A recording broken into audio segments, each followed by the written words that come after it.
This is a short sentence this week. Doesn't mean that there aren't good things to talk about in it, though. So I definitely chose a short sentence after last week's really long one. So this is from the book Hair Love. And the sentence is, in funky braids with beads, I am a princess. In funky braids with beads, I am a princess. So we notice that it ends in a period. So that means it's either going to be declarative, where it's just stating something, just something simple, or it's giving a command where it tells somebody what to do. Does it tell somebody what to do? No. So that means it is declarative. Alright guys, and because we've talked about simple, complex, and compound sentences, let's investigate. Okay, there's a comma, and when we were going over simple, complex, and compound sentences, simple sentences don't often have commas in them, and I'm not going to promise you and say that they don't ever, because there are situations where there would be, but this one's got a little more going on, because it says, in funky braids with beads, I am a princess. So the second part, I am a princess, after the comma, that could sit by itself. That is an independent clause, so it can stand on its own. But the first part, in funky braids with beads, that can't really stay by itself. If I just walk up to you and say that, you would want to know more. You're like, what are you talking about? This doesn't make sense. So that makes this a dependent clause. So we have our independent clause, I am a princess, paired with our dependent clause, in funky braids with beads. This has to be with this in order to make sense.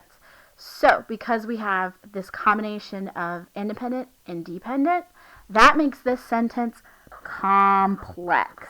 A complex sentence. If it was a compound sentence, then it would have some sort of, well, first of all, this would have to be independent as well, but it's not. You can't just say that by itself, in funky braids with beads. In funky braids with beads. What? What else is there to say? Who's it talking about? What, like, what's doing? So, in this case, after the comma, if that was an independent clause, we would check right here to see if there was a conjunction, something that would combine those two independent clauses. But next to the comma, there's the word I, and I is a pronoun. It is not a conjunction, so there's no way that this can be compound. So it's not simple. It has to be complex. All right, so let's start identifying other pieces of the sentence. So we have in. So in, some of you might say, oh, that's a verb. You can go in something. But in is actually a preposition because it's positioning the going or the action of whatever you're doing. So it's actually putting a position to it. So it's a preposition. Funky braids. Okay, the word funky is describing the braids. So since that's a describing word and that's a noun, well, technically with the S, this is a plural noun. This week, you guys are going to be talking about irregular plural nouns. This one's not irregular. It's just a totally normal one. But because that's a noun and it's describing it, it's just going to be an adjective.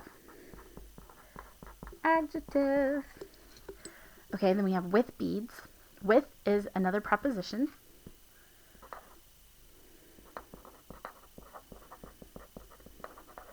And then beads are a thing. Also has the S on the end, so it's another plural noun. I am is a verb. Which is an article. A, and the are articles. And we have princess, which is a noun. Alright, we identified all the parts of speech of this sentence. So now we just have to find the subject and the predicate. Well, we know that the predicate is the action and the subject is what's doing the action.